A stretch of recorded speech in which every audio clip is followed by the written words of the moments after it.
Chapter 7 तक हमने कर लिया। कल हमने टेबल्स देख लिया था और फॉर्म्स देख लिए। तो आज स्ट्रक्चर, अच्छा आज का जो है ना ये सब हम अब तक करते आ रहे हैं। जितने भी एलिमेंट्स वगैरह है इसमें से 50% से ज़्यादा हम यूज़ कर चुके हैं। तो आज इसको जब देखेंगे तो हमारी रिवीजन भी हो जाएगी और काफ़ी कुछ मज़ीद भी सीखने को मिल जाएगा इंशाल्लाह। ओके जी, चैप्टर 8 हमारा स्ट्रक्चर।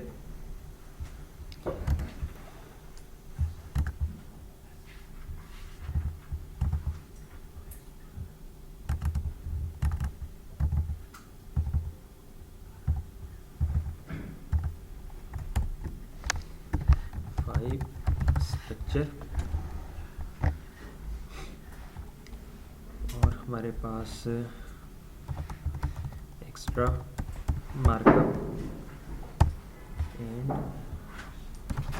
मेटा, ये हमारा आज का टॉपिक होगा इंशाल्लाह। ओपन विद कोड करते हैं।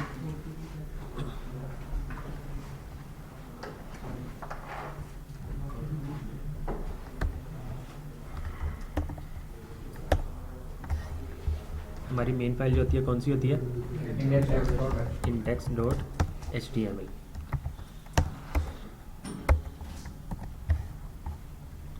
तो यहाँ पर हम रख देते हैं स्ट्रक्चर।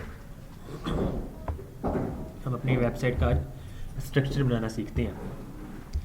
चलिए, स्ट्रक्चर बनाने के लिए अगर याद हो हमें H1 हेडिंग 1 Alt O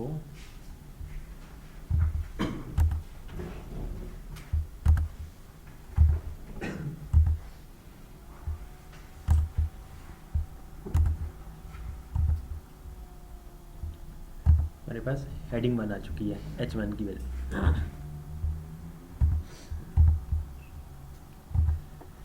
हमने ओरिएंटेशन क्लास में देखा था स्ट्रक्चर का कि हमारी वेबसाइट पे जो सबसे टॉप पेज होता है उसको क्या कहा जाता है? नैव बार होता किसके अंदर है? हेडर के अंदर। ठीक हो गया, हमारा एक हेडर होता है, हेडर के अंदर हमारे मोस्टली नेविगेशन बार होते हैं। उसके बाद जो मेन जो कंटेंट होता है किस एलिमेंट में आता है? बॉडी भी तो हेडर के अंदर ही आता है। हमारा मेन कंटेंट जो है हमारा मेन एलिमेंट में आता है। हमारा मेन कंटेंट जो है वो मेन एलिमेंट में आता है और फुटर का जो कंटेंट होता है वो फुटर एलिमेंट में आता है। तो बॉडी में सबसे पहले हम क्या करते हैं? हम कुछ भी नहीं लिखते हैं। हम यहाँ पर कुछ भी नहीं लिखते हैं। सबसे पहले हम यहाँ पर हेडर, हमारे पास एक हेडर आ जाता है। हेडर के बाद हमारा जो भी कंटेंट है वो मेन एलिमेंट में आता है। उसके बाद लास्ट में फुटर आता है हमारे पास। ठीक हो गया जी, हेडर आ गया हमारा, मेन आ गया और फुटर आ गया। सेव करते हैं। वेबसाइट में आएंगे तो क्या होगा? कुछ भी नहीं होगा। हमने अभी तक कंटेंट तो कुछ भी नहीं लिखा, सिर्फ एलिमेंट लिखे हैं। हेडर में हमारे पास नेविगेशंस के लिए नैव एलिमेंट है हमारे पास। नैव जो होता है मोस्टली काफ़ी सारे लिंक्स होते हैं इसमें, लिंक्स के साथ। तो इसके लिए हमारे पास अनऑर्डर्ड लिस्ट है। हमारे पास अनऑर्डर्ड लिस्ट के अंदर LI आएगा और LI के अंदर A का टैग आएगा। ठीक हो गया, एंकर टैग। इसमें हमारे पास मेन जो हमारा पेज है होम का, वो हमारे पास index.html, इसको हम कह देते हैं होम। सेव किया। अब इसी के बाद आपने LI के फ़ौरन बाद एक और हम LI ले लेते हैं। LI में एंकर टैग, अब लेट्स सपोज अबाउट का पेज है तो about.html और इसको हम अबाउट का नेम दे देते हैं। सेव करते हैं, अपनी वेबसाइट में आते हैं तो देखें होम और अबाउट। ये हमारा हो गया हेडर का स्ट्रक्चर। हेडर में आ गया नैव में UL और LI के बाद फिर एंकर टैग। आप इसको भी मज़ीद इस तरह कर सकते हैं ताकि और मज़ीद क्लियर हो जाए।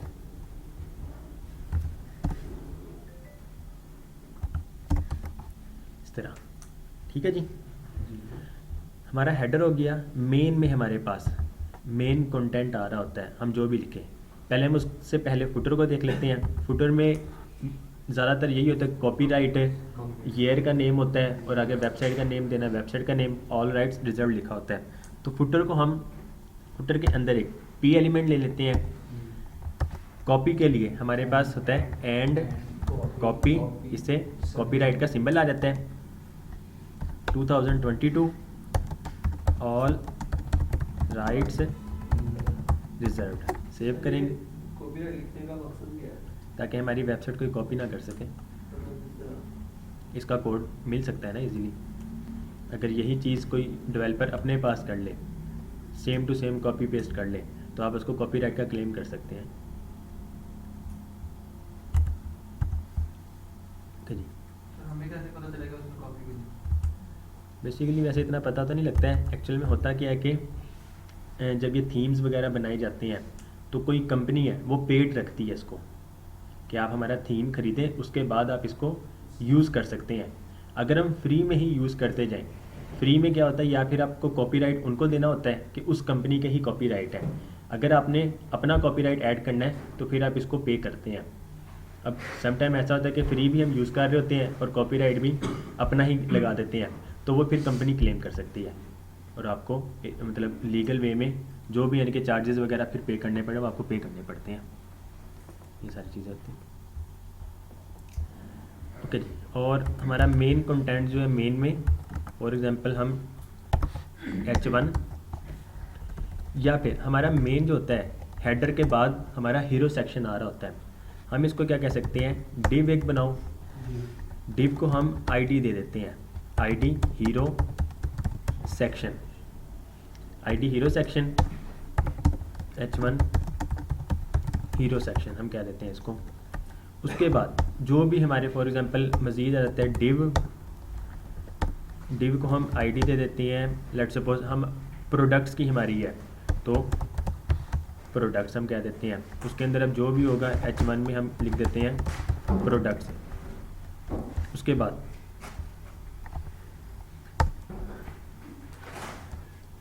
डिव और आईडी, इसको हम कह देते हैं सर्विसेज, कि आप अपनी वेबसाइट में फॉर एग्जांपल आपकी वेबसाइट जो भी है उसमें आप सर्विसेज कौन कौन सी प्रोवाइड कर रहे हैं, उसके फिर नीचे जाके सेक्शन के अंदर जो हमारी होंगी सर्विसेज होंगी, तो यहाँ पर इस तरह सर्विसेज लिख सकते हैं। मतलब सिर्फ अभी लिखा ही है, बाकी ये तो जब CSS वगैरह में पहुँचेंगे तो उस टाइम ही हम सारी चीज़ें देख रहे होंगे।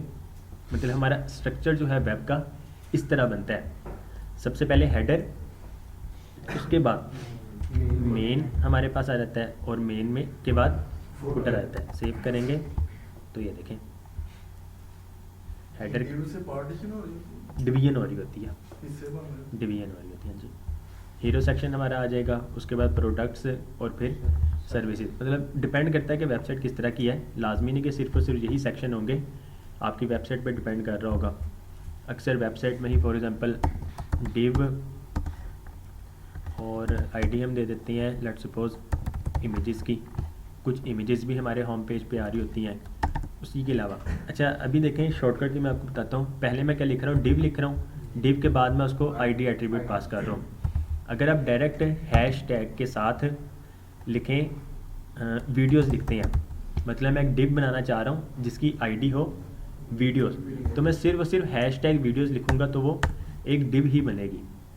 तो इस तरह भी आपकी कोडिंग की जो स्पीड है वो फास्ट हो सकती है, क्योंकि आप कोई भी एलिमेंट लेते हैं, क्लास अगर लेते हैं तो हम डॉट के साथ क्लास लिखते हैं। क्लास और आईडी का पता है, हमने पढ़ा हुआ है ना कि नहीं पढ़ा है? नहीं पढ़ा, मैं आपको बता देता हूँ।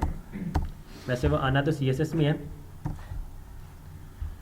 तो बल्कि उस टाइम ही हम पढ़ेंगे CSS में ही।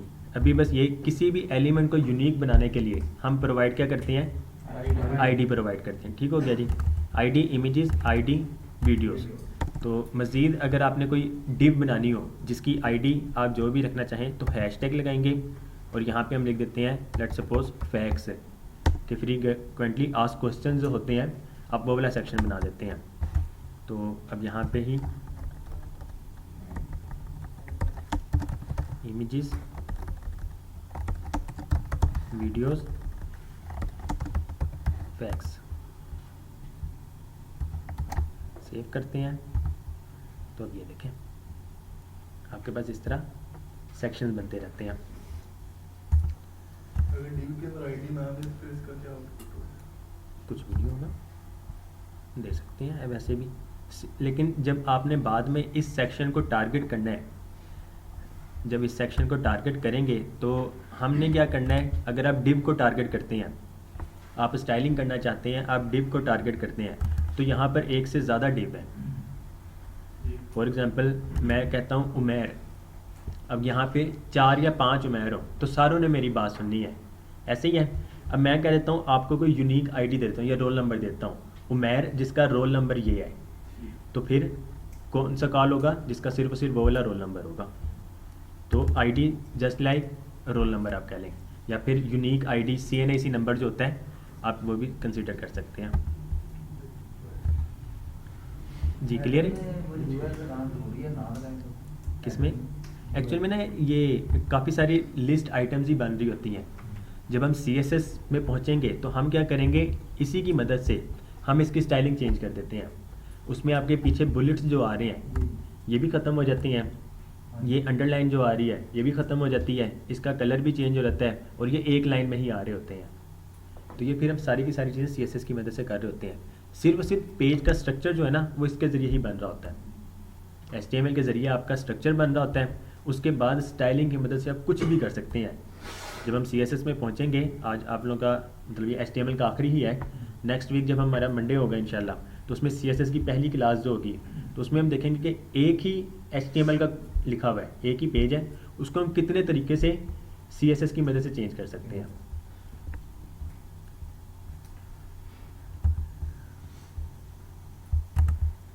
अच्छा जी, हमारी वेबसाइट के पेज पे जो हमारी HTML का पेज है उसके सबसे टॉप पे ये वाला कोड आता है। इसका क्या मतलब होता है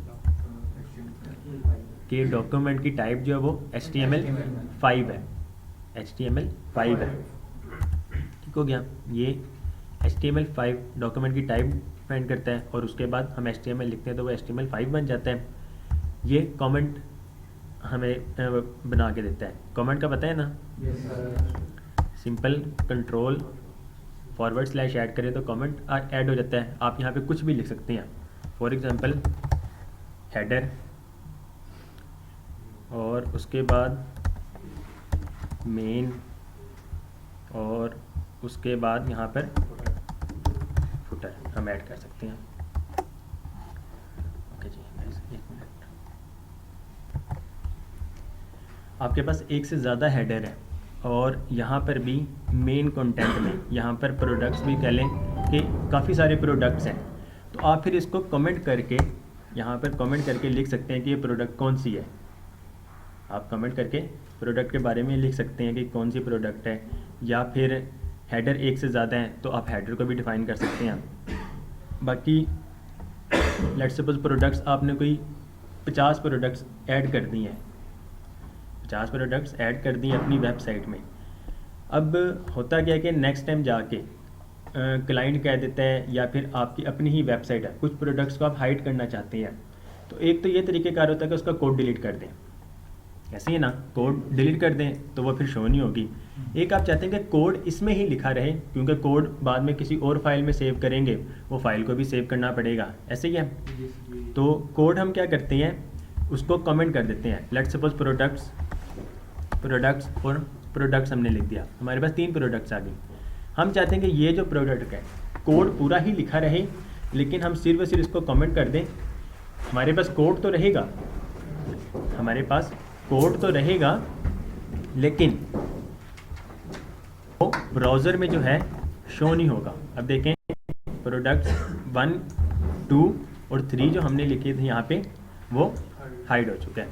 तो ये कमेंट की मदद से आप इसको भी हाइड करना चाहें, आप इसको भी हाइड कर दें तो वो भी हाइड हो गया। आप कंट्रोल करके फॉरवर्ड स्लैश किसी को भी कर सकते हैं, किसी भी एलिमेंट को। आप इन सारों को करना चाहते हैं, इसको ख़त्म करें। लेट्स सपोज जहाँ से लेकर यहाँ तक सिलेक्ट करें और कंट्रोल फॉरवर्ड स्लैश ऐड करें। अब वो पूरा सेक्शन ही कमेंट हो चुका है। वैसा तो नहीं है, लेट्स सपोज ये तो हम हमारे पास इस टाइम कितना 2, 4, 5 लाइनों का कोड है, यही कोई 500 लाइन का कोड होता, यही कोई 500 लाइन का कोड होता, तो क्या आप डिलीट कर देते उसको? उसके बाद 2 दिन लगा के आपने वो कोड किया हुआ है, नेक्स्ट टाइम यूज़र ने, क्लाइंट ने कह दिया कि भाई ये फीचर ना ख़त्म कर दो, मुझे अगले हफ्ते दोबारा चाहिए ये वाला फीचर, तो डिलीट करके दोबारा से लिखेंगे अगले हफ्ते। तो हम इसको इस तरह कमेंट कर देते हैं, या फिर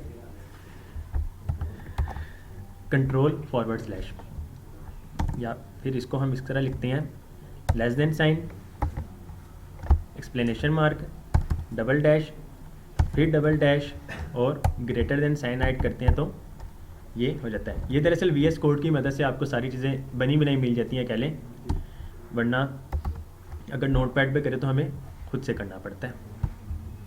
तो सिंपल /कंट्रोल// ऐड करें तो कमेंट ऐड हो जाता है, उसी को दोबारा प्रेस करें तो वो वाला कमेंट ख़त्म हो जाता है।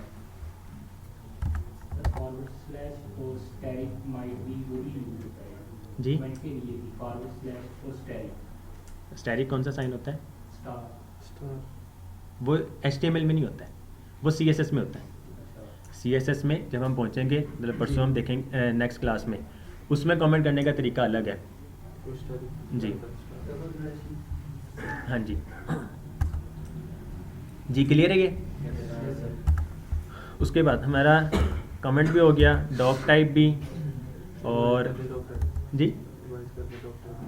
क्या कहने, डॉक टाइप जो ऊपर हमारा ये डॉक टाइप कि डॉक्यूमेंट की टाइप हम डिफाइन कर रहे होते हैं कि ये फाइल जो है इसकी डॉक्यूमेंट टाइप क्या है, इसकी डॉक्यूमेंट टाइप है HTML5, तो हम फर्स्ट लाइन में ये लिखते हैं। कमेंट हमने देख लिया, बाकी बॉडी का हमें पता है, डिव से डिवीजन हो रही होती है, फुटर से फुटर एलिमेंट, हेडर से हेडर एलिमेंट, HTML हमारा टॉप लेवल एलिमेंट है, रूट एलिमेंट। पूरी वेबसाइट में एक ही HTML होता है, एक ही बॉडी और एक ही हेड होता है, एक ही HTML, एक ही बॉडी और एक ही हेड को गया। ये देखें अपनी वेब पेज पे HTML के अंदर सारा कोड आता है, हेड और बॉडी।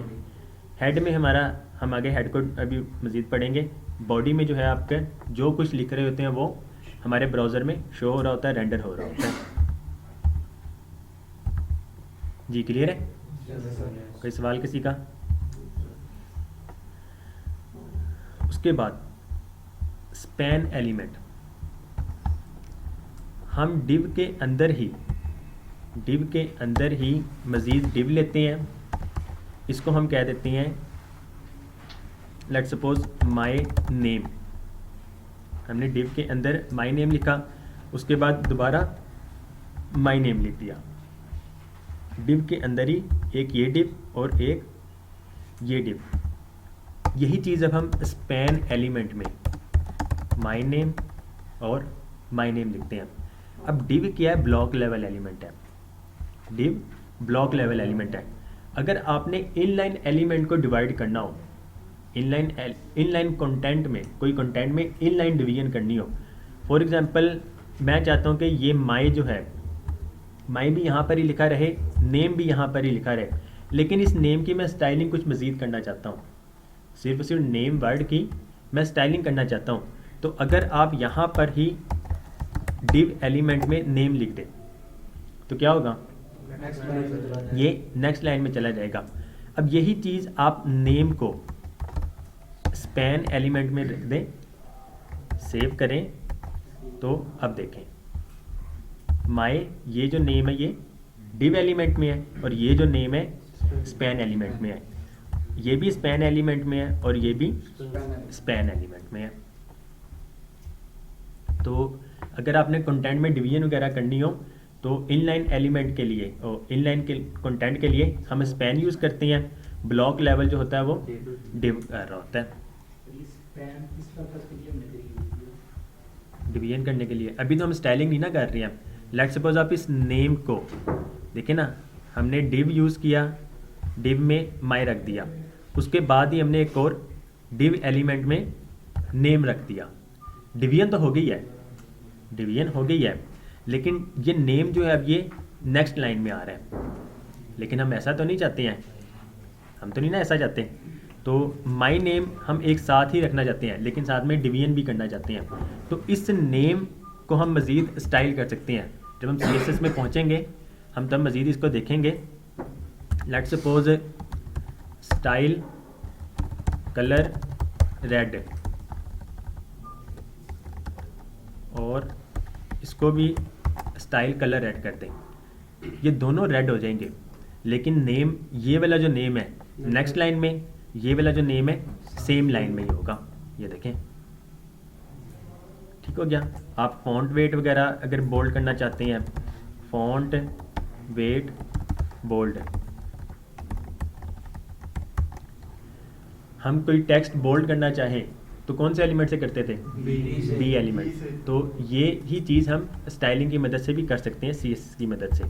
तो अब देखें, ये जो नेम है बोल्ड है, ये वाला जो नेम है ये भी बोल्ड है। जी क्लियर है? उसके बाद कुछ न्यू एलिमेंट्स आए हैं, आर्टिकल, असाइड और सेक्शन। बाकी ये फुटर, मेन और हेडर है नहीं इसमें, ये रहा हेडर। तो ये सब भी न्यू ही एलिमेंट है, ये HTML5 के हैं, और ये सारे के सारे सिमेंटिक एलिमेंट हैं। सिमेंटिक एलिमेंट याद है? कौन? जी मुजाहिद भाई, सिमेंटिक एलिमेंट मतलब कि उनके नेम से हमें आइडिया हो जाता है कि किस चीज़ के बारे में किस चीज़ के बारे में बात हो रही है। अब सेक्शन आपको पता है, अगर हमने कोई सेक्शन डॉक्यूमेंट में सेक्शन डिफाइन करना हो तो सिंपल सेक्शन एलिमेंट यूज़ कर दें, ठीक हो गया। फुटर अगर हमने बनाना है तो फुटर हम यूज़ कर रहे हैं, हेडर बनाना है तो हेडर कर रहे हैं। पहले क्या होता था, यही सारी चीज़ें HTML5 से पहले, अभी भी बहुत सारे डिज़ाइनर या डेवलपर कह लें यही चीज़ कर रहे होते हैं। हमने क्या किया था, पहले हेडर लिया, मेन लिया और उसके बाद फुटर लिया। अब हम क्या करते हैं, डिव, हमने 3 डिव ले ली, हमने 3 डिव, आईडी दे दें header, ID main, ID footer. अभी भी हम इस तरह डिफाइन कर सकते हैं स्ट्रक्चर अपना, लेकिन गूगल अगर जब देखेगा इस वेबसाइट को, कोड पढ़ेगा, उसे नहीं पता लगेगा कि इसमें हेडर भी यूज़ हुआ है, फुटर भी यूज़ है और मेन कंटेंट भी कोई है। उसने सिर्फ और सिर्फ डिव को पढ़ना है। गूगल जो है वो आपकी आईडी को नहीं पढ़ रहा होता है, वो आपके एलिमेंट नेम को पढ़ रहा होता है। क्लियर है? ऑल राइट जी। उसके बाद जी बाकी मैं आपको ये दिखाता हूँ। अब इसमें देखें, मेन पे हमारे ये कौन सा एलिमेंट यूज़ होगा? हेडर। हेडर के अंदर ये लिंक्स कुछ लगे हुए हैं, हेडर के अंदर नैव यूज़ हो गया। ये जो है टेबल बना हुआ है तो बाद में। मेन जी, टेबल बना हुआ है बाद में। नहीं टेबल नहीं है, वो स्टाइलिंग इस तरह की गई है, मतलब बस दिखाने के लिए, ये समझाने के लिए मैं आपको बस चीज़ें दिखा देता हूँ। हमारा मेन जो है हेडर, उसके बाद मेन और उसके नीचे फुटर। फुटर में भी देखें कुछ लिंक्स लगे हुए हैं, तो लिंक्स के लिए हम कौन से एलिमेंट यूज़ करते हैं? एंकर टैग, लेकिन नेविगेशन लिंक है। फुटर के अंदर भी हम नैव में फिर एंकर टैग। तो अगर ये लिस्ट आपने बनानी चाहे तो आप लिस्ट से भी कर सकते हैं, अनऑर्डर लिस्ट लें, उसके बाद LI और LI के अंदर एंकर टैग हम यूज़ कर सकते हैं। उसके बाद ये कुछ सोशल मीडिया के भी लिंक्स हैं, आप इनको भी सेम उस तरह ही नैव एलिमेंट के अंदर रख के यूज़ कर सकते हैं। हमारे पास पता लग गया कि हेडर है, हेडर के अंदर नैव है, उसके नीचे फुटर एलिमेंट है, और फुटर के बाद मेन है, मेन के बाद फुटर, फुटर के अंदर नैव, नैव के अंदर UL, LI और फिर एंकर टैग। अब मेन कंटेंट में अगर हम आते हैं तो मेन कंटेंट में स्ट्रक्चर किस तरह डिफाइन किया जाता है? हेडर, हेडर के अंदर नैव, मेन, फुटर, उसके बाद फुटर और फुटर के अंदर भी नैव, ठीक है, नैव। अब यहाँ पे देखें हमारा मेन एक कंटेंट एलिमेंट आ गया। उस मेन के अंदर अगर आपने अपनी वेबसाइट के प्रोडक्ट्स के बारे में बताना है, जिस तरह अभी हमने देखा था प्रोडक्ट्स के बारे में, तो प्रोडक्ट्स जो होंगी उसको हम आर्टिकल में ले लेंगे, उसको हम आर्टिकल में ले लेंगे। आर्टिकल के अंदर प्रोडक्ट्स की डिस्क्रिप्शन को अगर डिफाइन किया जाए, लेट्स सपोज आपकी वेबसाइट में ऑल प्रोडक्ट्स के नाम से एक सेक्शन है, ऑल प्रोडक्ट्स। उस ऑल प्रोडक्ट्स को आप अब डिवाइड करना चाह रहे हैं प्रोडक्ट 1, प्रोडक्ट 2 और प्रोडक्ट 3 से, तो आप हर प्रोडक्ट को एक सेक्शन के अंदर लेंगे, हर प्रोडक्ट को एक सेक्शन के अंदर लेकर आ जाएंगे। तो इस तरह आपकी वेबसाइट की जो है एसईओ ऑटोमेटिकली बहुत अच्छी होती जाएगी साथ साथ ही। उसके बाद असाइड एलिमेंट, अक्सर आपने देखा होगा वेबसाइट में एड्स वगैरह जो आ रही होती हैं वो एक साइड पे आ रही होती हैं, या फिर कुछ होती है वेबसाइट में जो रिकमेंडेशन वगैरह, या फिर अक्सर यूनिवर्सिटी की वेबसाइट्स वगैरह में जाएं तो उसमें डिफरेंट यूनिवर्सिटीज़ के भी लिंक्स हो रहे होते हैं, वेबसाइट के नेम वगैरह आ रहे होते हैं। तो वो फिर हम असाइड एलिमेंट में यूज़ कर सकते हैं कि ये इस वेबसाइट का हिस्सा तो है लेकिन इससे अलग है कुछ, मतलब इससे अलग है वो चीज़, तो वो फिर हम असाइड एलिमेंट में यूज़ करते हैं। लेट्स सपोज आर्टिकल में इसी वेबसाइट में प्रोडक्ट्स तो आ रही हैं, आर्टिकल में इसी वेबसाइट की प्रोडक्ट्स तो आ रही हैं, लेकिन क्लाइंट की रिकमेंडेशन के मुताबिक आप कुछ मज़ीद प्रोडक्ट दिखाना चाहते हैं, तो वो फिर हम असाइड एलिमेंट में दिखा रहे होंगे कि ये जो प्रोडक्ट है ये इस प्रोडक्ट का नहीं हिस्सा है, ये उससे एक अलग चीज़ है।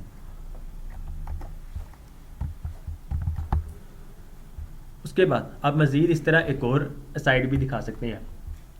मेन के ही अंदर सारी चीज़ें आ रही होंगी, लेकिन प्रोडक्ट्स जो है वो आर्टिकल में आ गए, आर्टिकल के साथ एक और असाइड एलिमेंट आ जाएगा, तो आप इसको यूज़ करके ये सारी चीज़ें भी कर सकते हैं।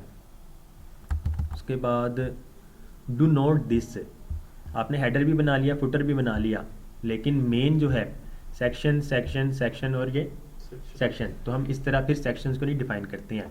एक आर्टिकल लेंगे, आर्टिकल के अंदर उस आर्टिकल के जो सेक्शन जो हमने डिवाइड करने हैं वो फिर हम आगे फर्दर डिवाइड करें। उसको आर्टिकल को फर्दर डिवाइड करना हो, फॉर एग्जांपल एक प्रोडक्ट्स है, प्रोडक्ट्स को आप मज़ीद डिफाइन करना चाहते हैं, तो वो फिर हम सेक्शन एलिमेंट में यूज़ कर रहे होते हैं। सर आर्टिकल मतलब किसी एक ही चीज़ के रिलेटेड, किसी एक चीज़ के रिलेटेड, हाँ जी, किसी लेट्स सपोज आप टीम के बारे में, आप अपनी वेबसाइट की टीम दिखाना चाहते हैं, आपने आर्टिकल एलिमेंट में टीम लिख दिया कि आवर टीम, उस टीम के लेट्स सपोज 3 आप लोगों के टीम मेंबर हैं, हर एक टीम मेंबर को एक सेक्शन में आप लिख देंगे, हम सेक्शन में लिख देंगे। अब डिव जो है वो ब्लॉक लेवल एलिमेंट है, सेक्शन है वो भी ब्लॉक लेवल एलिमेंट ही है, तो डिफरेंस कुछ भी नहीं है। बस क्या कि गूगल को पता लग रहा है, एसईओ जो हैं उन सबको पता लग रहा है कि इस वेबसाइट में ये सारे एलिमेंट्स यूज़ हुए हुए हैं और इसका ये मकसद है कुछ ना कुछ। सर फिर जो एसईओ करते हैं वो एचटीएमएल को सीखना पड़ता है उनको पहले? जाहिर सी बात है, बहुत अच्छे तरीके से। अब ये सारी जो चीज़ें हैं शायद जितनी आप लोगों ने पढ़ ली है ना, ये सारी चीज़ें ही उनको भी आती हैं। तो आम डिज़ाइनर या डेवलपर कह लें ना, उन्हें मतलब इतनी सारे एलिमेंट्स के बारे में नहीं पता होता है। वो मतलब कह लें कि जो मेन जो एलिमेंट है, डिव हो गया, स्पैन हो गया, तो कुछ चीज़ें इस तरह की पता है जिससे वो स्ट्रक्चर तो बना लेते हैं, लेकिन जब एसईओ करनी होती है तो फिर वो जो एसईओ का एक्सपर्ट होता है वो सारे एलिमेंट्स को चेंज कर रहा होता है, फिर वो उसका काम होता है सारे एलिमेंट्स को चेंज करना। फॉर एग्जांपल आपकी अपनी वेबसाइट है, उसकी आपने एसईओ करनी है, एक तो तरीका कि आप खुद कर लेंगे, या फिर एक तरीका है कि आप अपनी तरफ से वेबसाइट बना दें कुछ भी, एसईओ वाले को पैसे फिर एक्स्ट्रा दें, फिर वो काम करेगा। या फिर आपको ये सारी चीज़ें आती हैं, आप किसी क्लाइंट का काम कर रहे हैं, आप उसे डिमांड ज़्यादा कर सकते हैं कि भाई देखो मुझे ये सारी चीज़ें आती हैं, आपके एसईओ को भी इतना पे करना नहीं पड़ेगा, तो एलिमेंट्स तो मैंने ही सारे यूज़ करने हैं, मुझे स्ट्रक्चर डिफाइन करना आता है अच्छे तरीके से, तो आपकी वैल्यू बढ़ जाएगी। एसईओ में बस यही चीज़ होती है या फिर और भी चीज़ें? और भी काफ़ी सारी चीज़ होती हैं, सिर्फ ये चीज़ नहीं होती, और भी काफ़ी सारी चीज़ें होती हैं। उसके बाद जी हमारा हेडर, हेडर के अंदर नैव, मेन के अंदर आर्टिकल, आर्टिकल के अंदर सेक्शन सेक्शन सेक्शन, ये असाइड, ये भी असाइड, और ये जो है इस आर्टिकल से भी हट के असाइड। उसके बाद फुटर, फुटर के अंदर नैव, और ये भी नैव आ गया जी। क्लियर है ये स्ट्रक्चर? कोई सवाल किसी का? जी आप सब क्लियर है?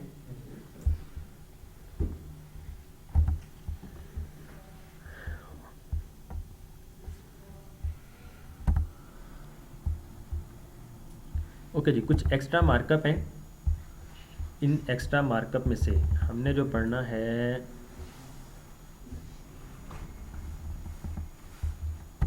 Iframe. Iframe iframe क्या करता है, किसी भी वेबसाइट का डाटा अगर आपने अपनी वेबसाइट में दिखाना है, लेट्स सपोज वो जो वेबसाइट है आपने उस वेबसाइट को अपनी ही वेबसाइट में दिखाना है, तो आप फिर आई फ्रेम यूज़ करते हैं। तो इसको यूज़ करने का तरीका क्या है, हमने जो वेबसाइट वगैरह दिखानी वो किसी मेन एलिमेंट में ही दिखानी है, let's suppose hashtag other website, इसके अंदर आई फ्रेम। सोर्स एट्रीब्यूट हम किस में यूज़ करते थे, इमेज में, ऑडियो में, वीडियो में। उसी तरह ये सोर्स जो है ये उस वेबसाइट का यूआरएल आ जाएगा, उस वेबसाइट का यूआरएल आ जाएगा। फ्रेम बॉर्डर जो है, ये आई फ्रेम जो है एक बॉर्डर बन जाता है, तो इसका फ्रेम जो है उसका बॉर्डर की विड्थ कितनी होनी चाहिए, तो हमने 0 रखी है ताकि 0 विड्थ हो उसकी। ये तरीक़ेकार है, ठीक हो गया। बाकी गूगल मैप में आते हैं,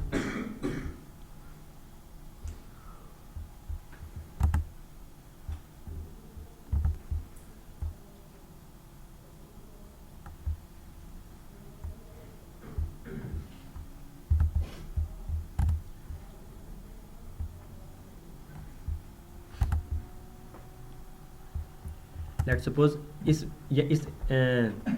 इंस्टीट्यूट का सीरत, हमारे पास ये सीरत की लोकेशन आ गई है, हम इसे अपनी वेबसाइट में ऐड करना चाहते हैं। तो तरीके क्या होगा, शेयर में जाएं, यहाँ पे देखें इम्बेड अ मैप में जाएं तो ये देखें आपको ये आई फ्रेम प्रोवाइड कर रहा है। ये HTML का ही टैग होता है, कॉपी HTML करें और इसको जाके अपनी वेबसाइट में ऐड कर दें। अब गूगल जो है वो प्रोवाइड हमें क्या क्या कर रहा है, आई फ्रेम में सोर्स प्रोवाइड करता है, साथ में वो जो HTML का कोड है। उसके बाद उसकी विड्थ कि हमने विड्थ कितनी रखनी है, उसकी हाइट कितनी रखनी है, स्टाइल की मदद से, ये CSS का कोड है थोड़ा सा, बॉर्डर 0, अलाउ फुल स्क्रीन, क्या हम इसको फुल स्क्रीन अलाउ करना चाहते हैं तो वो भी बिल्कुल ब्लैंक है। लोडिंग लेज़ी, कि इसकी लोडिंग जो है वो लेज़ी हो।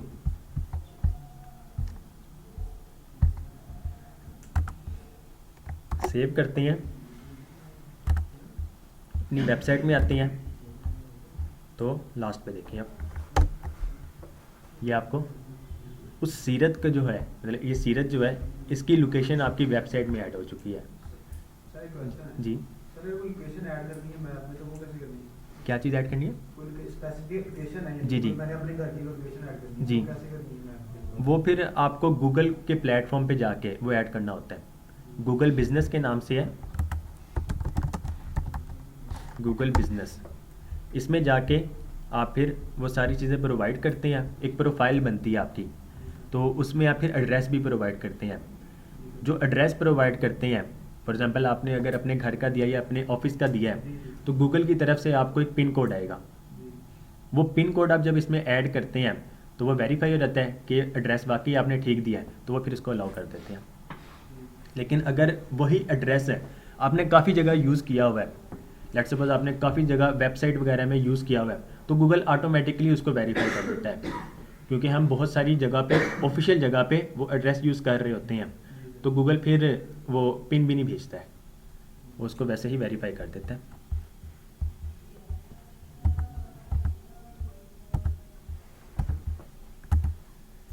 ओके जी, क्लियर है ये? कोई सवाल किसी का?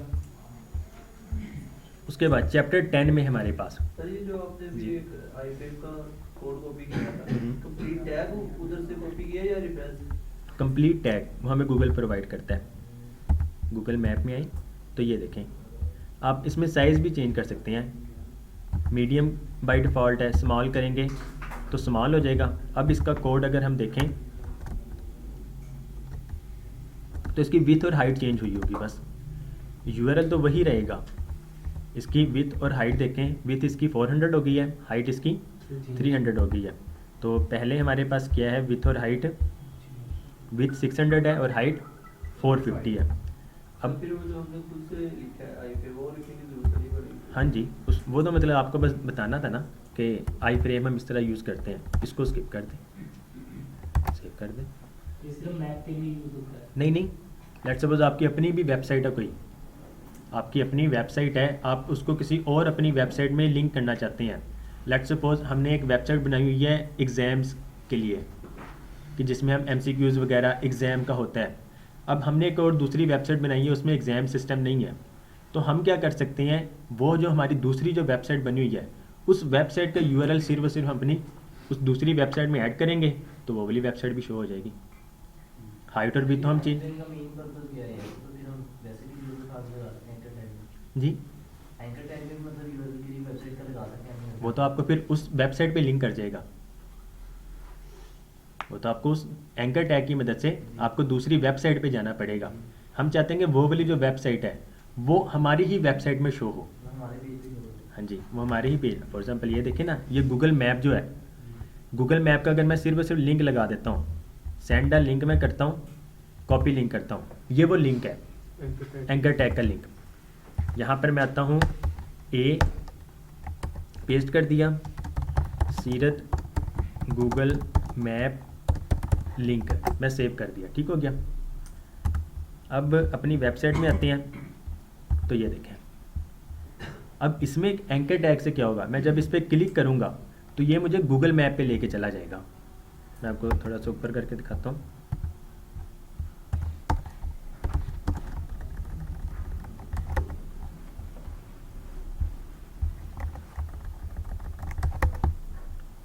जी आ रहा है नज़र? इस पर अगर मैं क्लिक करूंगा तो क्या होगा, मुझे वो गूगल मैप पे लेके चला जाएगा। लेकिन गूगल मैप जो मैं अपनी ही वेबसाइट में शो करवाना चाहता हूँ, तो वो फिर मैं आई फ्रेम यूज़ करूँगा। सर जब टारगेट लगाते हैं तो वो दूसरी वेबसाइट का आईपी शो करवाता ही नहीं करवाता। टारगेट मैं तो हम चाहते हैं कि हम दूसरी वेबसाइट पे ना जाए कोई। टारगेट ब्लैंक भी अगर कर दें, इसने जाना तो दूसरी वेबसाइट पे ही है, लेकिन अब क्या होगा, ये एक न्यू टैब में ओपन होगा। हमारी वेबसाइट में तो रहेगा, लेकिन मैं क्लिक करूँगा तो देखें ये मुझे इस दूसरी वेबसाइट पे लेके चला गया। आईपी तो नहीं प्रोवाइड करता है, ये हमें उस वेबसाइट पे लेके चला जाएगा। आईपी फाइंड आउट करने के लिए हमारे पास और बहुत सारे तरीके हैं। जी क्लियर है? अपनी वेबसाइट का लिंक अगर आप देखें यहाँ पे आई पेज में, तो वो कैसा शो होता है? वो भी कैसा है? क्या चीज़? किसी वेबसाइट का लिंक इसी में दे दीजिएगा। वेबसाइट फॉर एग्जांपल अगर आपकी कैसे शो होगा ये? अगर आपकी अपनी ही है वेबसाइट, अगर आपकी अपनी है फिर तो आप अलाउ कर रहे होंगे कि मेरी वेबसाइट कोई भी यूज़ कर सके। अगर एक वेबसाइट आपकी अपनी नहीं है तो हो सकता है वो वेबसाइट आपको अलाउ ना करे कि मेरी वेबसाइट किसी और वेबसाइट में यूज़ हो सके। तो बाकी हम ट्राई कर सकते हैं। लेट्स सपोज W3 स्कूल्स में ही आते हैं, इसका लिंक कॉपी करते हैं और यहाँ पर एक आई फ्रेम यूज़ कर लेते हैं, पेस्ट विथ इसकी 500 और हाइट भी इसकी 500, सेव करते हैं। अपनी वेबसाइट में आते हैं तो ये देखें w3schools.com रिफ्यूज़ टू कनेक्ट, कि मतलब वो हमें अलाउ नहीं कर रहा है कि आप इसको यूज़ करें। सीरत भी करके देखें। सीरत भी करके देख लेते हैं। सीरत वाला क्या? सीरत में बैठे हैं इस वजह से। ओके जी, ठीक हो गया जी। ये फिर सीरत की वेबसाइट यहाँ पे लोड हो जाएगी। अब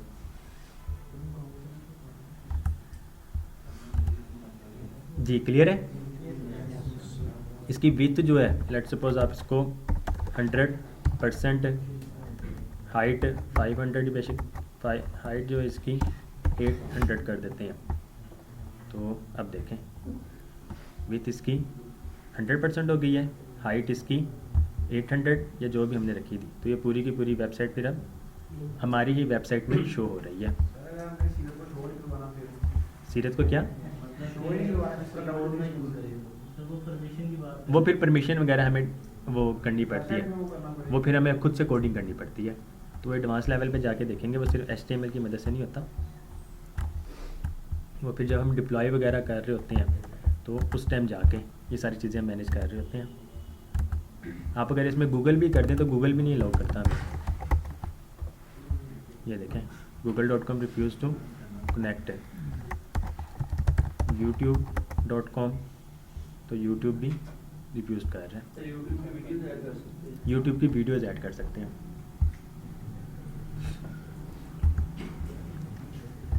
अच्छा जी, हम मेटा डाटा, मेटा डाटा क्या होता है? हेड, हम अपने HTML में एक हेड यूज़ कर रहे होते हैं और एक बॉडी, हेड सेक्शन और एक हम बॉडी सेक्शन। हेड में क्या होता है कि हम मेटा इंफॉर्मेशन प्रोवाइड करते हैं। मेटा इंफॉर्मेशन क्या होता है? Meta stands for machine readable information. Meta data जो कहा जाता है machine readable information defines the head section of a document which contains machine readable information about the document। कि इस डॉक्यूमेंट की जो इंफॉर्मेशन है जो मशीन रीड कर सके वो क्या चीज़ें हैं, वो फिर हम हेड सेक्शन में डिफाइन कर रहे होते हैं। इसके लिए टाइटल हमने पढ़ा हुआ है। टाइटल क्या करता है? HTML डॉक्यूमेंट का जो भी टाइटल हो वो हम डिफाइन कर रहे होते हैं टाइटल में। लिंक क्या करता है? जब हम CSS में पहुंचेंगे तो हम अपनी हेड सेक्शन में आके हमने लेट सपोज कोई भी अपनी CSS की फ़ाइल हो गई, जावास्क्रिप्ट की फ़ाइल होगी या कोई भी फ़ाइल एक अपनी वेबसाइट के साथ लिंक करनी है, तो इसको फिर हम लिंक एलिमेंट के साथ डिफाइन कर रहे होते हैं। एक्सटर्नल फाइल होती है। जी, एक्सटर्नल फाइल। रिलेशन जो है इसका स्टाइल शीट है। हमारी CSS की फ़ाइल जो होती है वो स्टाइल शीट होती है, उसका अब रेफरेंस हम यहाँ पे प्रोवाइड करते हैं। जिस तरह हम लिंक का प्रोवाइड कर रहे होते हैं एक पेज से दूसरे पेज पे नेविगेट होने के लिए, तो इसको भी लिंक करने के लिए CSS को अपने वेब पेज पे हम href से प्रोवाइड करते हैं उसकी वैल्यू। तो ये बस दिखाने का मकसद है, जब हम CSS में पहुँचेंगे तब हम इसको मज़ीद देखेंगे। इसमें क्या होता है? लिंक में और जो है उधर लेके जाने में क्या फ़र्क है फिर? वो तो एक पेज से दूसरे पेज पे जाएगा, एंकर टैग। जी जी। ये क्या होता है? ये फाइल जो है सिर्फ और सिर्फ इस पेज के साथ लिंक हो जाती है। तो क्या होगा, हम CSS की फ़ाइल में जो भी कोड कर रहे होंगे वो इसमें अप्लाई हो रहा होगा। स्टाइलिंग वाले जो भी हम स्टाइलिंग जो भी करें वो इसमें फिर यूज़ हो रही होगी। अगर हम लिंक नहीं करते हैं तो वो फिर यूज़ नहीं कर सकते होंगे। ऐसे ही है। यस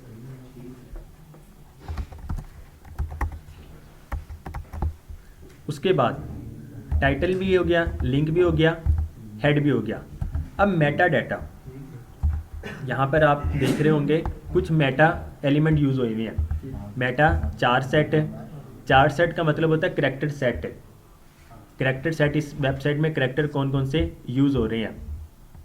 उसके बाद ये है कि ये वेबसाइट जो है किस किस ब्राउज़र्स वगैरह के लिए भी कंपैटिबल है। जिस तरह ये I एज है कि इंटरनेट एक्सप्लोरर जो है वो एज के बराबर है, ये बताया जा रहा है। व्यू पोर्ट है, हमारा वेब पेज जो है ना वो एक व्यू पोर्ट है। हॉरिजॉन्टल व्यू पोर्ट है और वर्टिकल व्यू पोर्ट है। जिस तरह एक्स एक्सिस और वाई एक्सिस जो होता है उसी तरह हम इसको व्यू पोर्ट कहते हैं। जो हमारी वेबसाइट जहाँ पे शो हो रही होती है उसे व्यू पोर्ट कहा जाता है। बाकी जब हम ये CSS में पहुँचेंगे तब हम इसको मज़ीद देखेंगे। इस कोड की मदद से, ये कोड अगर हम ऐड करते हैं इसकी मदद से वेबसाइट रिस्पॉन्सिव बनती है। अगर ये कोड ना हो तो आपकी वेबसाइट 100% रिस्पॉन्सिव नहीं बनती है। अब ये रिस्पॉन्सिव वेबसाइट्स क्या होती हैं, ये सारी चीज़ें जब हम CSS के बाद भी बूटस्ट्रैप पे जब पहुँचेंगे तो उसकी मदद से हम करेंगे। YView और ChatView हाँ जी, उसी की बात कि आपकी वेबसाइट जो है एक ही वेबसाइट का कोड, आपका मोबाइल का कोई भी साइज़ हो। फॉर एग्जांपल iPhone 5 जो है, iPhone 5 ऐसी अगर कोई यूज़ करता हो उसकी स्क्रीन साइज़ सबसे छोटी है। उसके बाद सारे एंड्रॉयड भी अगर आप कोई लें स्क्रीन साइज़ उससे बड़ी ही होती है। तो उसके बाद फिर हम पहुंच जाते हैं टैबलेट में, फिर लैपटॉप में भी डिफरेंट साइजेज आते हैं। 13 इंच स्क्रीन है, 14 समथिंग है, 15 समथिंग है, 17 है। फिर LCD मज़ीद आ जाती रहती हैं जिसमें से हमारे पास 14 इंच, 16 इंच, 17, 21, 24, 27, 28 जो भी है। उसके बाद 4K डिस्प्ले आ जाता है, 8K डिस्प्ले आ जाता है। तो वो वेबसाइट किसी भी स्क्रीन में आप देख लें आपका लेआउट नहीं ख़राब होगा। सर वो किसी वेबसाइट को इंस्पेक्ट करके जी, इंस्पेक्ट करके मैं आपको सीरत की ही वेबसाइट करके दिखा देता हूँ।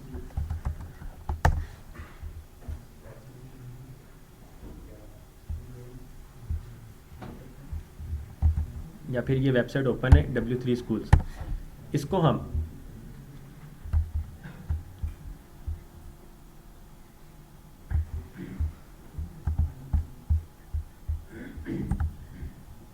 जब हम रिस्पॉन्सिव वेबसाइट बना रहे होंगे तब ये हम सारी चीज़ें देखेंगे। वैसे मैं अभी आपको दिखा देता हूँ। मोबाइल, ये मोबाइल स्क्रीन है, ठीक हो गया जी। ये मोबाइल स्क्रीन हमारी, इसमें देखें अगर आपकी वेबसाइट में हॉरिजॉन्टल स्क्रॉल बार आ जाए, आपकी वेबसाइट में हॉरिजॉन्टल स्क्रॉल बार आ जाए, इसका मतलब आपकी वेबसाइट 100% रिस्पॉन्सिव नहीं है। तो आप ये देखें, इसको हम करके स्वाइप राइट और लेफ़्ट भी करें तो ये स्क्रॉल नहीं होता है, क्योंकि स्क्रॉल बार नहीं है, इसका मतलब ये 100% रिस्पॉन्सिव है। उससे अब बड़ी स्क्रीन में देखें तो इसकी जो विड्थ है 320 पिक्सल्स और इसकी है 375 पिक्सल्स। उसके बाद 425 पिक्सल्स। उसके बाद टैबलेट में आ जाते हैं 786 पिक्सल्स। उसके बाद लैपटॉप में 1024 पिक्सल्स। उसके बाद लैपटॉप लार्ज 1440 पिक्सल्स। तो इसमें देखें नेविगेशन बार सबसे स्मॉल में आते हैं, आपके पास इस तरह का नज़र आ रहा है। उससे बड़ी स्क्रीन में देखें सेम ही है तकरीबन। उसके बाद बटन देखें एक ही उसमें आ चुका है। इसमें आते हैं तो आपके पास ये मेन्यू नज़र आ रहा है साथ में, और मेन्यू में काफ़ी सारी चीज़ें इस तरह नज़र आ रही हैं। उसके बाद आपके पास मेन्यू अब खुद से ही नज़र आने लग गया। ट्यूटोरियल्स, रेफरेंसेस और एक्सरसाइजेज बड़ी स्क्रीन में आते हैं तो उसमें अब देखें वीडियोस भी आ चुका है, और यहाँ पे वेबसाइट वगैरह, पेड कोर्सेज, लॉगिन, तो ये सारे ऑप्शंस आहिस्ता आहिस्ता आने लग जाते हैं। सबसे ज़्यादा मुश्किल काम जो है ना वो हेडर को ही मेंटेन रखना है। रिस्पॉन्सिव में सबसे जो मुश्किल काम जो है वो हेडर को मेंटेन ही रखना है, कि आपके हेडर में ही सारे लिंक्स भी आ रहे होते हैं। कोई यूज़र मोबाइल में देखे उसे तब भी लिंक्स नज़र आने चाहिए, कोई फुल स्क्रीन में देखे उसे तब भी नज़र आने चाहिए। तो इस वजह से इसको मेंटेन करना बहुत मुश्किल है। मुश्किल से मुराद यानी कि मेहनत ज़्यादा लगती है, लेकिन अगर प्रॉपर हम कोडिंग करें उसकी मदद से फिर हम कर सकते हैं। ये रिस्पॉन्सिव होता है। उसके बाद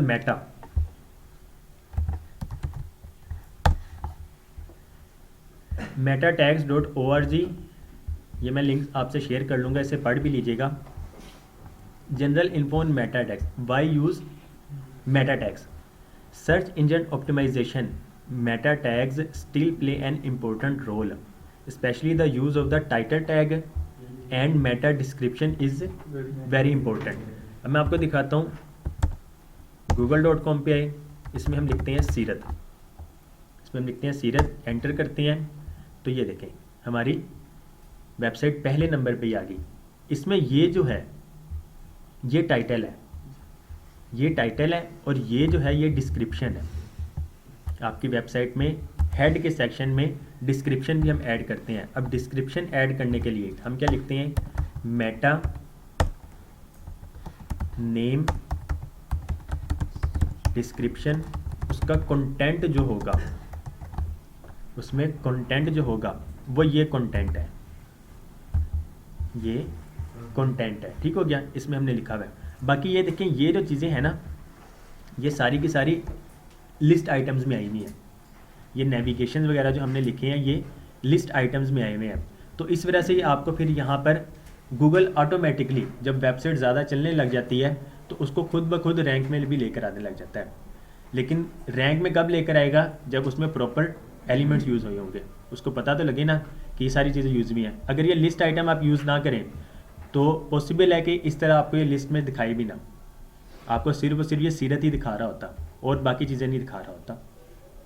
तो इस वजह से फिर हम ये नेविगेशन वगैरह जो है वो फिर उसमें यूज़ कर रहे होते हैं लिस्ट आइटम्स में। सर मेटा टैग में तो बस ये जो सीरत है इसकी डिस्क्रिप्शन लिखते हैं ना, ये जो लाइब्रेरी एडमिशन पास ये भी नहीं इसकी नहीं, ये इसने खुद से ही रैंक किया हुआ है, मतलब खुद से ही शो करवा रहा है ये सीरत का डाटा सारा। सर इनके रिलेटेड हमने कोडिंग में तो लिखा हुआ ना सर, कोडिंग में तो लिखा हुआ है, कोडिंग में लिखा हुआ है, वो ना वो खुद से ही गेट कर रहे हैं इन सारी चीज़ों को। इम्पोर्टेंट टैग्स कौन कौन से हैं हमने उसको ही पढ़ना है।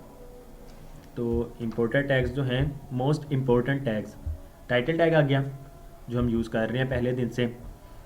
मेटा नेम डिस्क्रिप्शन, अब डिस्क्रिप्शन जो है 2 से 3 फ्रेसेस, इसमें क्या है 160 कैरेक्टर्स जो हैं, ये बेशक नोट भी कर लें।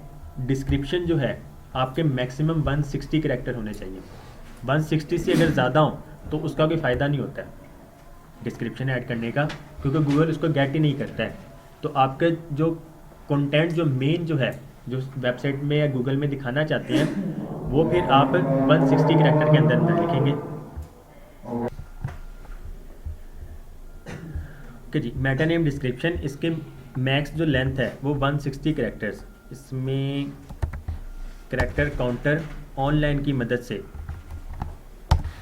आप जो भी कैरेक्टर वगैरह लिखना चाहें, तो लेट सपोज सीरत institute and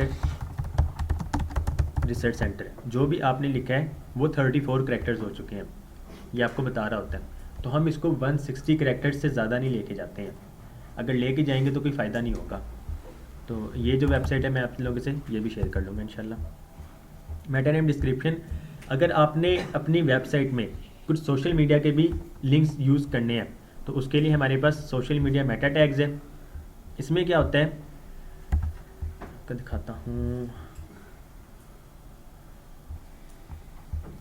Meta property, Meta element लेंगे, उसमें पहले हमने क्या लिखा था, नेम और कंटेंट। अब हम क्या लिखेंगे, यहाँ पर है property, property equal to OG colon, और उसके बाद आपने फेसबुक अगर यूज़ करना है तो ओजी टाइटल और फिर आगे उसका टाइटल लिख रहे होंगे। उसी तरह फेसबुक के लिए ओजी डिस्क्रिप्शन अगर उसकी ऐड करनी है फेसबुक के लिए तो डिस्क्रिप्शन। इमेज अगर यूज़ करनी है, लेट्स सपोज फेसबुक पेज के जो भी इमेज है आप फिर वो इमेज पास कर रहे होंगे, और यूआरएल है तो उसका यूआरएल पास कर रहे होंगे। तो ये सारी चीज़ें भी फिर हम कर सकते हैं, लेकिन ये इतने ज़्यादा यूज़ नहीं होते हैं, लेकिन बताना मकसद था। जब सर्च करते हैं गूगल के ऊपर तब फॉर एग्ज़ाम्पल आपका फेसबुक पेज जो है वो बहुत मशहूर है, लोग डायरेक्ट गूगल करते ही फेसबुक पेज को आपके, तो क्या होगा जब वो नेक्स्ट टाइम फेसबुक पेज को कर भी रहे होंगे, टारगेट कर रहे होंगे, तो उसमें फिर आपकी वेबसाइट भी आ जाया करेगी नीचे, गूगल में फिर आपकी वेबसाइट भी आ जाया करेगी। जिसका रिकमेंडेशन वगैरह। हाँ जी, ये चीज़ें इसका भी पता चलेगा कि मतलब दोबारा बता दो ये जो सोशल मीडिया में यूज करके बता दें scroll।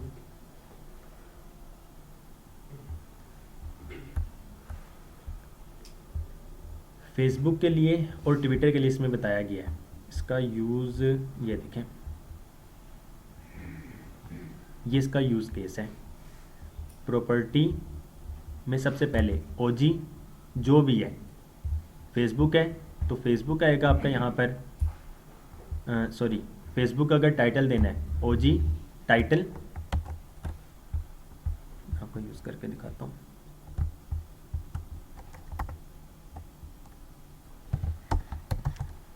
मेटा हमने ले लिया, उसमें प्रॉपर्टी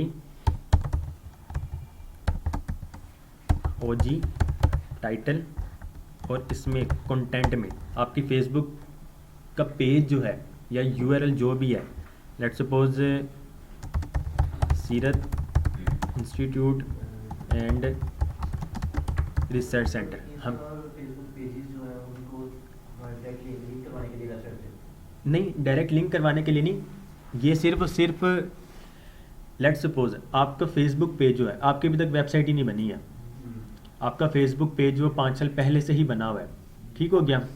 अब यूज़र जो है आपके फेसबुक पेज की इतनी ब्रांडिंग हुई हुई है कि यूज़र को यही पता है कि वेबसाइट कोई नहीं है, फेसबुक का पेज है। कोई आप सर्च भी करते हैं सिर्फ फेसबुक पेज को करते हैं, तो गूगल करेंगे, फेसबुक पेज का नेम देंगे, जाहिर सी बात है, तो आप वो फेसबुक का पेज आ जाएगा। जब आप अपनी वेबसाइट में वो सारी चीज़ें भी ऐड कर देंगे, नेक्स्ट टाइम जब कोई यूज़र वो सर्च भी करेगा तो क्या होगा, फेसबुक का पेज तो आएगा, साथ साथ आपकी वेबसाइट भी आ रही होगी।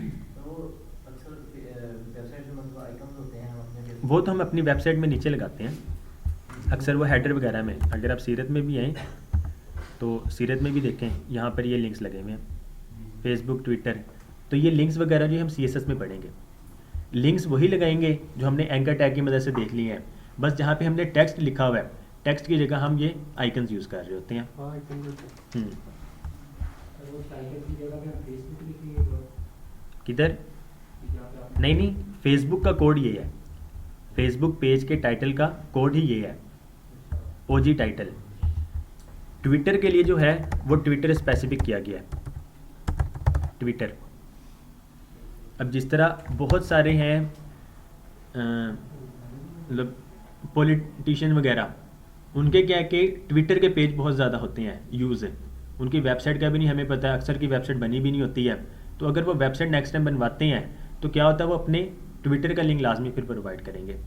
उससे क्या होगा, कोई गूगल करेगा भी तो ट्विटर का पेज तो आएगा, साथ साथ उनकी वेबसाइट भी आ जाएगी। या फिर जो है हम उनके पेज का अपनी वेबसाइट के अंदर डाल दें ताकि हमारी रैंकिंग हो जाए। नहीं, ऐसे नहीं करते हैं ऐसे हो नहीं सकता।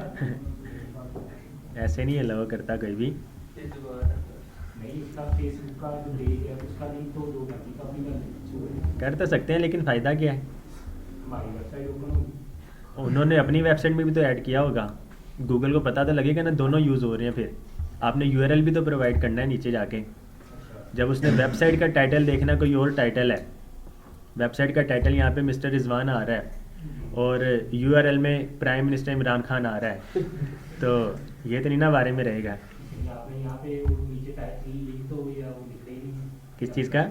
यहाँ पे आपने नीचे लिंक तो नहीं। ये तो सिर्फ उस पेज का नेम लिखा है ना, नीचे जाके यूआरएल भी तो प्रोवाइड करना है, ओजी में यूआरएल। फिर वो उसकी जो ट्विटर या फेसबुक का जो पेज है उसका यहाँ पे www.facebook.com/सीरत। अब ऑथेंटिक जो चीज़ें हैं फिर गूगल उसको ही रैंक करेगा। क्या ख्याल है? ख्याल ठीक है? ओके जी। उसके बाद ये भी हो गया। ऑल्टरनेटिव टेक्स्ट इमेजेस हमने पढ़ा हुआ है। इमेज में हम ऑल्टरनेटिव टेक्स्ट ऐड कर रहे होते हैं, उसका मकसद क्या होता है, कोई बताएगा? बात भाई आप, नो हमजा भाई आप भूल गए? जी अहमद भाई। सर लेट्स सपोज कि हमारी वेबसाइट के ऊपर भाई इमेज किसी वजह से शो नहीं होती, तो उसकी जगह पर जो हमने अल्टरनेटिव टेक्स्ट लिखा है वो शो होगा। फॉर एग्जांपल हम यहाँ पर यूज़ कर देते हैं, हमने इमेजेस एक लिखा था यहाँ पे इमेजेस, और यहाँ पर IMG, हमने IMG एलिमेंट ले लिया। सोर्स भी हम प्रोवाइड करते हैं क्योंकि हमारे पास इमेज नहीं है। हम ऑल्टरनेटिव टेक्स्ट ऐड कर देते हैं, लेट्स सपोज सीरत इवेंट वॉलपेपर, जस्ट मतलब नेम रख दिया है। बाकी जो टाइटल जो सही होगा ऑल्टरनेटिव टेक्स्ट उसका हमने वही रखना है। हम अगर ये रखते हैं इमेज का एलिमेंट तो आएगा, क्या इमेज शो होगी? नहीं होगी, क्योंकि सोर्स में ही कोई चीज़ नहीं हमने ऐड किया। अपनी वेबसाइट में आते हैं तो यहाँ पर देखें अब क्या हो रहा है, सीरत इवेंट वॉलपेपर जो अल्टरनेटिव टेक्स्ट था वो शो हो रहा है। अब ये अल्टरनेटिव टेक्स्ट जो है ये गूगल भी इसको गेट करता है कि आपकी वेबसाइट में इमेज तो लगी हुई है, इमेज का टाइटल क्या है, ये टेक्स्ट क्या है, वो गूगल को पता लग रहा होता है। तो गूगल आपकी फिर उस टेक्स्ट के रिलेटेड, लेट्स सपोज मैंने सीरत इवेंट वॉलपेपर लिख दिया, ठीक हो गया। मैं जाके गूगल करता हूँ सीरत इवेंट वॉलपेपर, मैं सर्च करता हूँ, ये मुझे यहाँ पर फिर इस तरह इमेजेस में वो फिर इमेज भी यहाँ पे शो करवाएगा। तो वो फिर ऑल्टरनेटिव टेक्स्ट इस पर्पज़ के लिए बहुत ज़्यादा यूज़ हो रहा होता है। जी क्लियर है? कोई सवाल किसी का?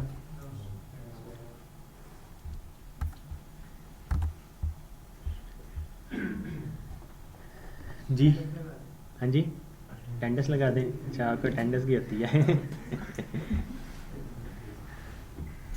ओके जी, कोई सवाल है किसी का तो पूछ लें, उसके बाद मैं फिर वो रिकॉर्डिंग क्लोज करता हूँ, फिर कुछ मज़ीद डिस्कशन कर लेते हैं। जी कोई सवाल किसी का? जी हमजा भाई। जी रिलेटिव यूआरएल एक होता है एब्सोल्यूट यूआरएल और एक होता है रिलेटिव यूआरएल। अब ये जो है ना, ये है एब्सोल्यूट यूआरएल, ये किसी और सर्वर से डाटा आ रहा है। रिलेटिव यूआरएल जो होता है वो आपके अपने प्रोजेक्ट पेज, प्रोजेक्ट फोल्डर के अंदर जो पाथ हम प्रोवाइड कर रहे होते हैं वो रिलेटिव यूआरएल होते हैं। फॉर एग्जांपल हमने सर्च में डिप्लॉय कर दिया था, याद है? सर्च की डोमेन जो है जब हम विजिट करते हैं तो हमारा सबसे पहले कौन सा पेज लिंक होता है? index.html होता है ना। अब यहाँ पर ahref में आप index.html की जगह https, आपकी असाइनमेंट का क्या था? उमैर रज़ा -web.search.sh, ऐसे ही है। अब हम कर देते हैं इसको लिंक, हमने सेव कर दिया, अपनी वेबसाइट में आते हैं। अब यहाँ पे देखें, जब मैं होम पे क्लिक करता हूँ, बल्कि मैं इसको टारगेट ब्लैंक कर देता हूँ, सेव किया होम, तो अब यहाँ पे देखें आपकी वेबसाइट होगी शो, होम पेज ही शो हुआ है। आप अपनी ही वेबसाइट में जाके यही लिंक ऐड कर दें, तब भी ये वर्क करेगा, आपका होम पेज ही शो होगा। लेकिन अब क्या हो रहा है कि ये रिलेटिव एब्सोल्यूट यूआरएल आप प्रोवाइड कर रहे हैं। लेकिन जब हमारे अपने प्रोजेक्ट फोल्डर में ही वो सारी फाइल्स मौजूद हो, तो फिर हम उसको रिलेटिव यूआरएल प्रोवाइड करते हैं। इमेज के लिए लेट्स सपोज हम इमेज यूज़ करते हैं नेचर वॉलपेपर। इमेजेस में आते हैं, एक तो तरीका है आप इसको डाउनलोड करें, अपने प्रोजेक्ट फोल्डर में रखें, फिर पाथ दें, तो सर्वर से अगर वो फाइल डिलीट भी हो जाती है, आपके अपने फोल्डर में मौजूद है, वो शो होगी। एक तो ये तरीका है। एक तरीका है कि आप सिंपल इसको कॉपी इमेज एड्रेस करें और सोर्स में जाके हम यहाँ पर पेस्ट कर देते हैं, सेव करते हैं, अपनी वेबसाइट में आते हैं, तो यहाँ पे देखें आपको अब इमेज शो हो रही है। ये फिर एब्सोल्यूट हो गया। ये एब्सोल्यूट यूआरएल है, ये किसी और सर्वर में डाटा पड़ा हुआ है, जो अपने सर्वर से देंगे लिंक वो रिलेटिव यूआरएल होता है। जी क्लियर है? कोई सवाल किसी का? बेस टैग के बारे में बताओ। बेस टैग, लिंक्स में हमारे पास दो टैग ही होते हैं, एक एंकर टैग और एक बेस टैग।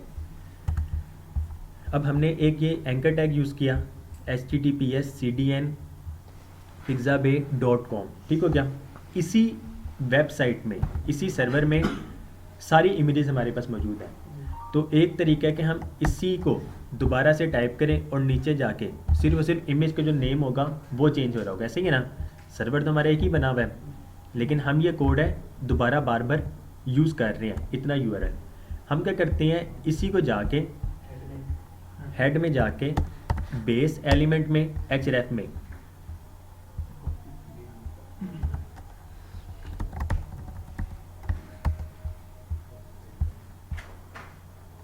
हम पेस्ट कर देते हैं और यहाँ से अब ये नीचे जो है इसको भी ख़त्म कर देते हैं, सेव करते हैं। अब लिंक क्या होगा, सबसे पहले बेस एलिमेंट गेट होगा, वो यहाँ पर इंसर्ट हो जाएगा। उसके बाद हम जो भी यूआरएल प्रोवाइड करेंगे वो उसको जोड़ देगा साथ में और एक यूआरएल बन जाएगा।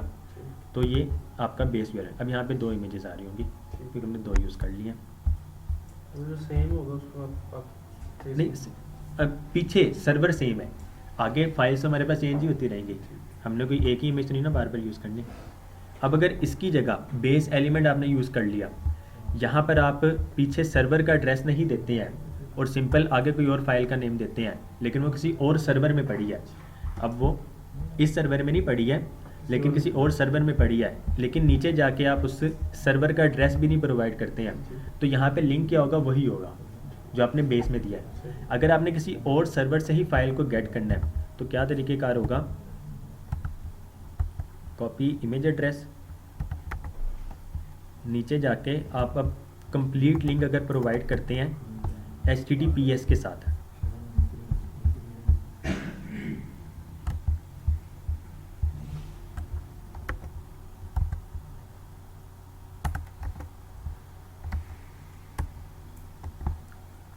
अब देखें ये सर्वर और है webnil.com, तो अब अगर हम इस सर्वर का नेम भी, सर्वर का लिंक भी साथ में ऐड करते हैं तो फिर इसको इग्नोर कर देगा उस बेस एलिमेंट को। वो बेस एलिमेंट जो है सिर्फ और सिर्फ इसके लिए यूज़ होगा।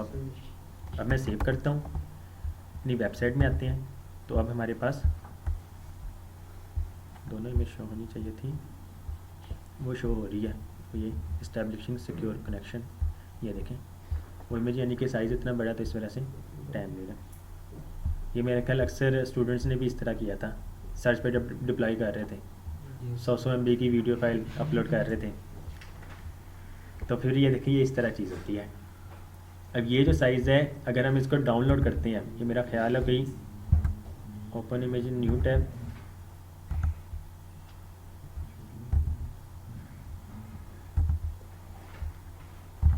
तो राउंड अबाउट मेरे ख्याल 2 या 3 MB की अगर फाइल है तो फिर ये जाहिर सी बात है टाइम लेगी।